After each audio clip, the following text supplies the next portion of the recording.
Sebuah kisah seorang hamba sahaya yang diangkat derajatnya menjadi sahabat Nabi Muhammad SAW. Dan selain diangkat menjadi sahabat Nabi Muhammad, beliau juga menjadi manusia pertama yang mengumandangkan azan di dunia ini. Siapa lagi kalau bukan Bilal bin Rabah. Dan kisah beliau ini saya bisa bilang sangat-sangat mengharukan. Bagaimana tidak mengharukan, beliau adalah salah satu orang yang dirindukan oleh surga. Surga itu merindukan beliau. Ada sebuah riwayat mengatakan bagaimana kedua kaki Bilal bin Rabah bisa menompang tubuhnya setelah meraih berita gembira tersebut.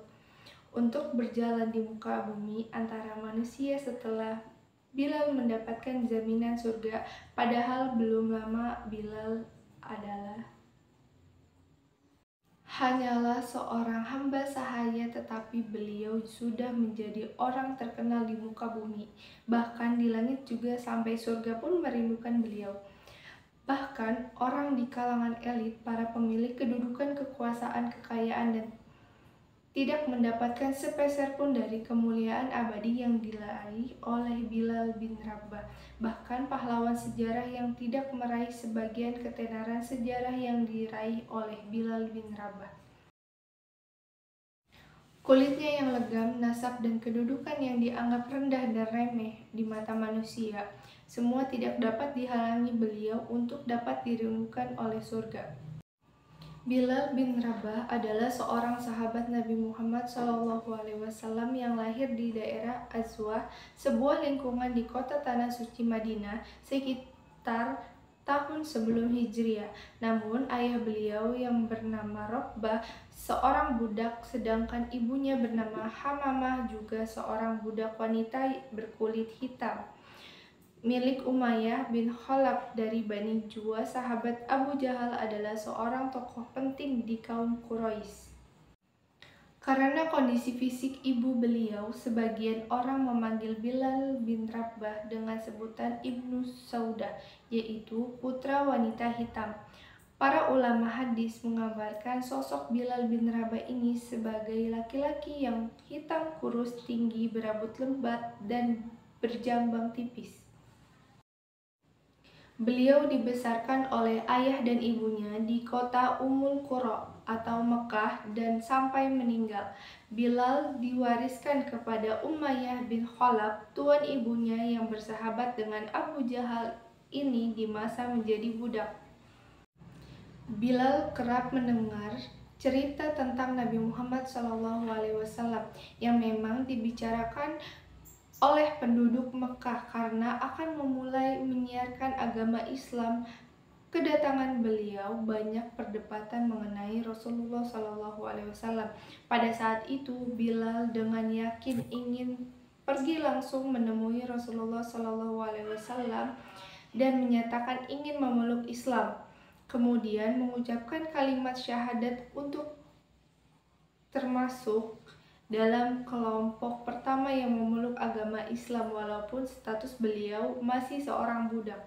Nah, kabar keislaman Bilal bin Rabah tersebar ke seluruh negeri waktu itu, sampai akhirnya kabar tersebut sampai di telinga tuannya, Umayyah. Nah, saat inilah kemudian Bilal disiksa oleh Umayyah. Hukuman untuk Bilal itu sangat-sangat kejam. Beliau sempat diikat dan diarak keliling jalanan Mekah, dijemur di tengah gurun pasir selama beberapa hari. Perutnya diikat pada sebuah batu besar dan lehernya diikat juga dengan tali besar dan diseret di antara perbukitan di Mekah. Dikabarkan juga bahkan punggung Bilal pernah dicambuk. Siksaan yang diterima oleh Bilal ini dilakukan Umayyah agar Bilal keluar dari Islam, tapi selama ini beliau disiksa, beliau hanya berkata Ahad, Ahad, dan Ahad. Yang dimaksud Bilal adalah Tuhan yang Maha Esa, Tuhan yang satu. Di saat Umayyah mendengar ini, makin meningkat emosi dan makin meningkat juga pula siksaan yang diterimanya. Namun, Bilal tetap mengatakan Ahad. Umayyah jelas tidak berhenti menyiksa Bilal. Bahkan Umayyah pernah menyiksa Bilal agar memuji Lata dan Uzza, yaitu nama-nama sesembahan mereka pada masa jahiliyah. tapi beliau justru memuji dan mengagungkan Allah dan Rasul. Umayyah memaksa untuk terus menyuruh apa yang dikatakan oleh Umayyah, dan kemudian Bilal menjawab, "Lidahku tidak bisa mengatakannya." Berhari-hari Bilal disiksa, berkali-kali juga Bilal tetap berteriak Ahad, sampai akhirnya kabar Bilal bin Rabah ini sampai ke telinga Abu Bakar As-Siddiq. Kemudian Abu Bakar pun akhirnya memerdekakan dengan cara membeli beliau. Kemudian kemerdekaan Bilal pun disebut bahagia oleh kaum muslimin, dan semenjak saat itu status Bilal bukan lagi seorang budak, melainkan sudah menjadi manusia merdeka. Bilal bin Rabah pun kemudian ikut bersama Rasulullah hijrah ke Madinah dan mengikuti perjalanan Rasul kemanapun Rasul pergi. Bilal senantiasa berada di samping Rasul. Karena itu para sahabat Rasul menghormati dan memuliakan Bilal bin Rabah sebagaimana mereka memuliakan dan menghormati Rasul. Sampai akhirnya Bilal pun menjadi muazin pertama di dunia. Suatu hari ketika Masjid Nabawi baru saja dibangun, ketika hukum syariat azan diperintahkan oleh Allah Subhanahu wa Ta'ala, Rasul pun mensyariatkan untuk mengumandangkan azan sebelum sholat wajib. Bilal pun ditunjuk oleh Rasulullah SAW untuk mengumandangkan azan pertama kali di dunia. Setidaknya ada 4 alasan kenapa Bilal yang diangkat menjadi penyeru azan untuk umat Islam. Yang pertama, Bilal ini mempunyai suara yang lantang dan merdu. Kedua, Bilal sangat menghayati kalimat-kalimat azan. Dan ketiga, Bilal memiliki kedisiplinan yang sangat-sangat tinggi. 5 kali sehari tepat waktu. Bilal selalu disiplin, tidak pernah telat. Dan yang keempat, Bilal memiliki keberanian untuk mengumandangkan azan pada masa-masa dakwah Islam.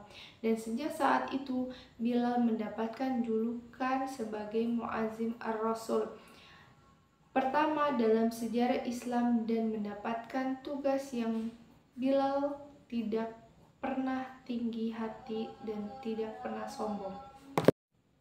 Bilal pernah berkata, "Aku tiada lain hanyalah seorang laki-laki Habasyah yang dulunya adalah seorang budak."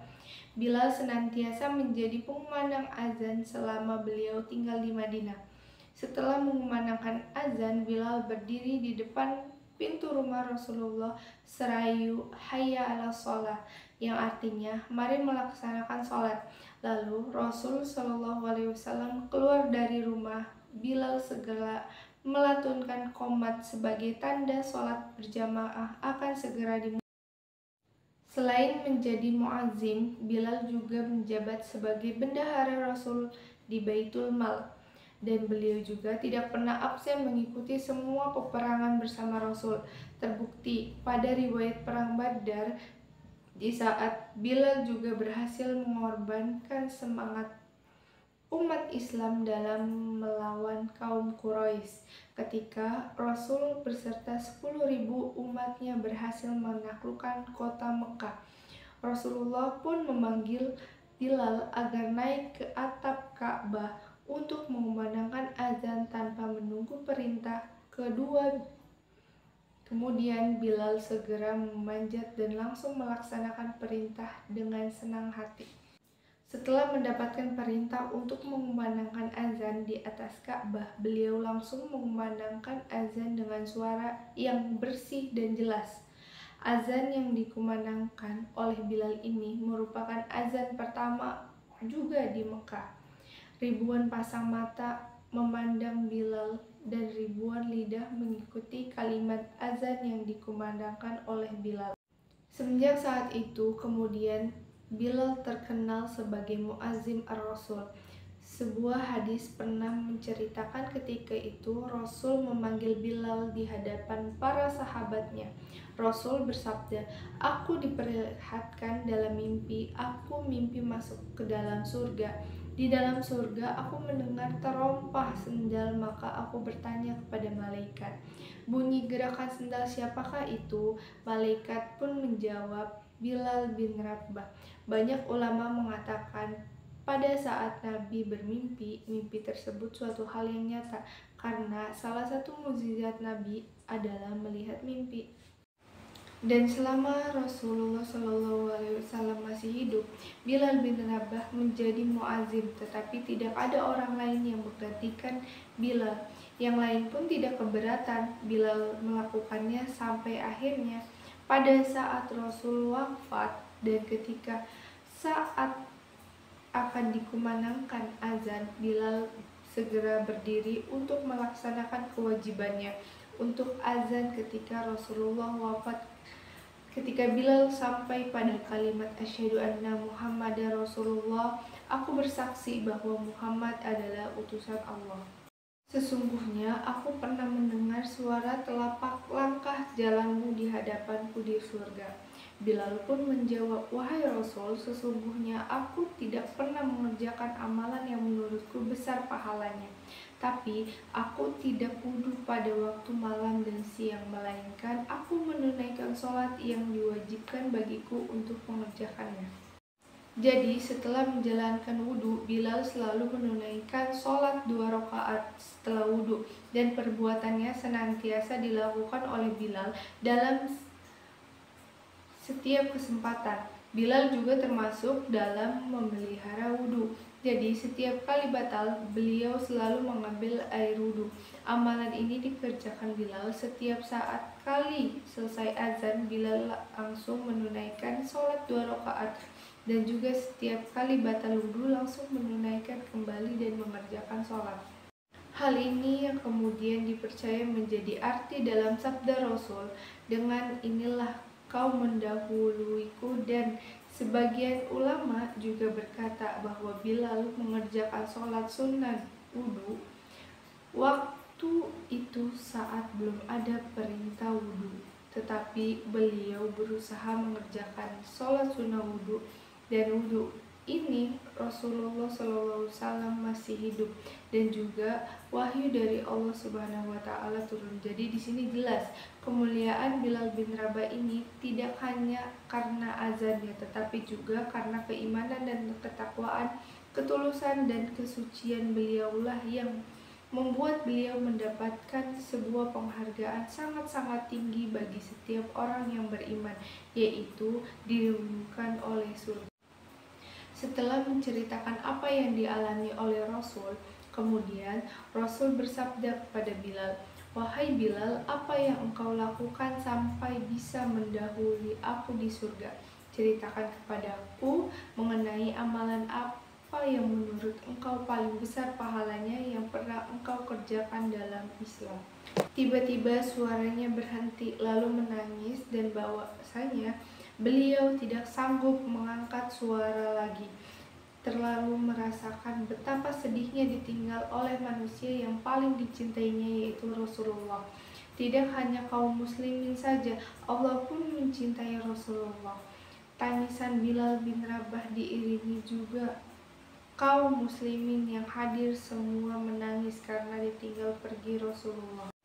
Di dalam buku Bersama Syawur min Hayashi Syahabah, sebuah buku yang memang berisi tentang cerita para sahabat Nabi, dijelaskan bahwa semenjak kepergian Rasul, Bilal hanya sanggup mengumandangkan azan selama 3 hari. Setiap kali kalimat asyhadu anna Muhammadar Rasulullah, beliau kembali menangis terseduh-seduh.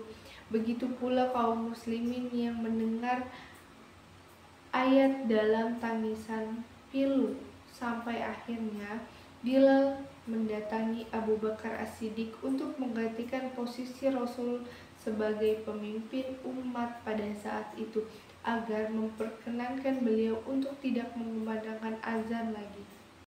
Bilal seakan tak sanggup lagi melakukan, sampai akhirnya permohonan itu pun dikabulkan oleh Abu Bakar. Dan pernah satu waktu ketika Bilal bin Rabah kembali azan ketika Umar bin Khattab mengunjunginya di Damaskus. Namun lagi-lagi Hanya pada kalimat asyhadu anna Muhammadar Rasulullah beliau menangis mengingat Rasul. Bahkan Umar pun ikut menangis karena azan yang dikumandangkan Bilal mengingatkan Umar bin Khattab ketika bersama-sama dengan Rasulullah. Sampai di suatu waktu Bilal meninggal dunia di Damaskus dan jasadnya dimakamkan di sana. Namun ada juga riwayat menyebutkan bahwa jasad Bilal telah dimakamkan di wilayah Haud. Dan semasa hidupnya Bilal telah meriwayatkan 44 hadis dari Rasulullah SAW, di antaranya Rasulullah bersabda, "Hendaklah kalian menunaikan tahajud karena sholat malam adalah tradisi atau kebiasaan orang-orang soleh sebelum kalian. Sesungguhnya sholat malam adalah untuk mendekatkan diri kepada Allah, dapat mencegah dari perbuatan dosa dan mengampuni dosa-dosa kecil dan juga kehilangan penyakit di badan."